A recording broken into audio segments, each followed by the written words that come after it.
Abbott in the office, and I think you'd better hurry up. Tommy Dillon, who had joined the choir, came singing up the steps and down the corridor, his chant growing louder as he approached room F. Jerusha wrenched herself from the window and refaced the troubles of life. "Who wants me?" she cut into Tommy's chant with a note of sharp anxiety. "Mrs. Lippett in the office, and I think she's mad. Amen."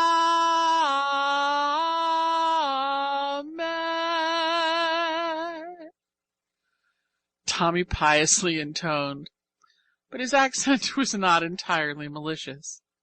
Even the most hardened little orphan felt sympathy for an erring sister who was summoned to the office to face an annoyed matron. And Tommy liked Jerusha, even if she did sometimes jerk him by the arm and nearly scrub his nose off. Jerusha went without comment, but with 2 parallel lines on her brow. What could have gone wrong, she wondered. Were the sandwiches not thin enough? Were there shells in the nut cakes? Had a lady visitor seen the hole in Susie Hawthorne's stocking? Had, oh horrors, one of the cherubic little babes in her own room F sassed a trustee?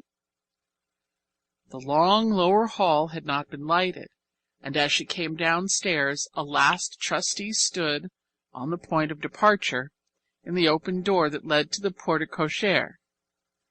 Jerusha caught only a fleet impression of the man, and the impression consisted entirely of tallness. He was waving his arm towards an automobile waiting in the curved drive.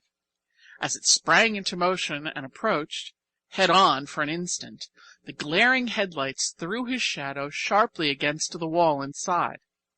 The shadow pictured grotesquely elongated legs and arms that ran along the floor and up the wall of the corridor. It looked, for all the world, like a huge, wavering daddy-long-legs. Jerusha's anxious frown gave place to quick laughter. She was by nature a sunny soul, and had always snatched the tiny excuse to be amused. If one could derive any sort of entertainment out of the oppressive fact of a trustee, it was something unexpected to the good. She advanced to the office quite cheered by the tiny episode, and presented a smiling face to Mrs. Lippett.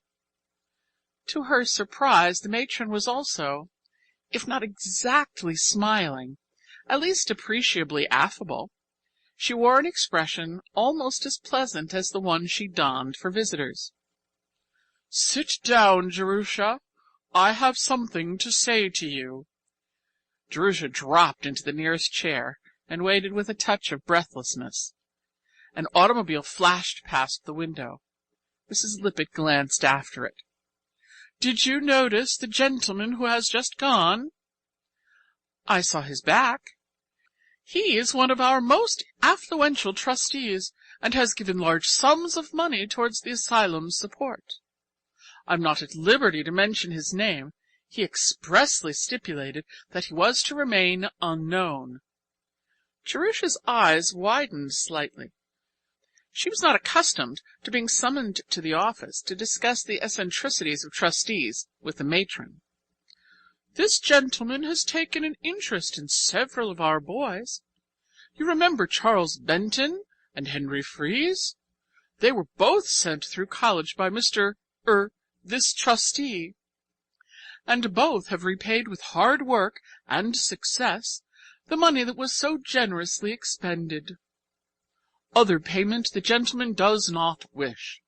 Heretofore his philanthropies have been directed solely towards the boys. I have never been able to interest him in the slightest degree in any of the girls in the institution, no matter how deserving. He does not, I may tell you, care for girls." "No, ma'am," Jerusha murmured, since some reply seemed to be expected at this point. "Today, at the regular meeting, the question of your future was brought up." Mrs. Lippett allowed a moment of silence to fall, then resumed in a slow, placid manner, extremely trying to her hearers' suddenly